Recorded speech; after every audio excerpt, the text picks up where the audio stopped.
রাষ্ট্রটা আল্লাহর আইন অনুযায়ী চলবে, কি বলেন? তাহলে আমাদের দায়িত্ব নয়? তো এই জন্য এই রাষ্ট্রকে আল্লাহর আইন অনুযায়ী পরিচালনা করার দায়িত্ব আমাদেরই।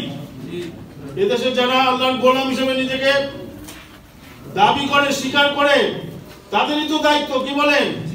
সূরা আলে ইমরান 110 নম্বর আয়াতে এই কথাটাই বলা হয়েছে, কি বলেন? আসে মুখস্থ আছে না ভাই আপনাদের? কুনতুম খায়রা উম্মাতিন উখরিজাত লিন-নাস তা'মুরুনা বিল মারুফ ওয়া তানহাউনা আনিল মুনকার। আল্লাহ আমাদেরকে রাজাঘাটে থেকে অনেকে অনেক কিছু বলে, আল্লাহ আমাদেরকে বলছে আমরাই সর্বোত্তম জাতি। এই টাইটেলটা কার দেওয়া? আমরা সর্বোত্তম জাতি, কার দেওয়া টাইটেল? অন্যরা যা পারে বলুক না, আল্লাহ বলছেন আমরা সর্বোত্তম জাতি, কি বলেন? মানুষের জন্য আমাদেরকে সৃষ্টি করা হয়েছে, উখরিজাত লিন-নাস, কি বলেন? মানুষের কল্যাণের দিকে ডাকতে হবে, অকল্যাণ থেকে ফিরে রাখার চেষ্টা করতে আমাদের দায়িত্ব।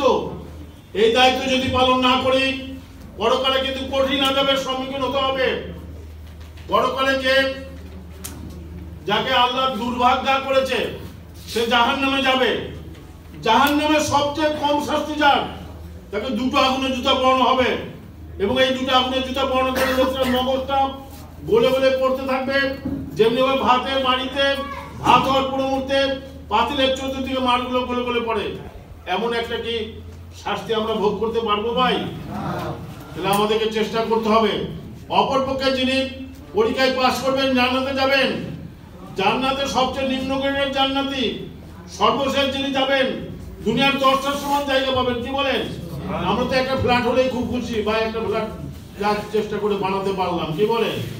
আল্লাহ দুনিয়ার 10টার সমান জায়গা রেখে দিয়েছেন আমার আপনার জন্য। এই জন্য সম্মানিত ভাইরা, আপনাদেরকে সর্বশেষ অনুরোধ করবো, যে কোনো সময় আল্লাহ এই নিঃশ্বাস যে বের হয়েছে, আল্লাহ যদি ঢুকানোর সুযোগ দেন, তাই তো কি বলেন, মৃত আমি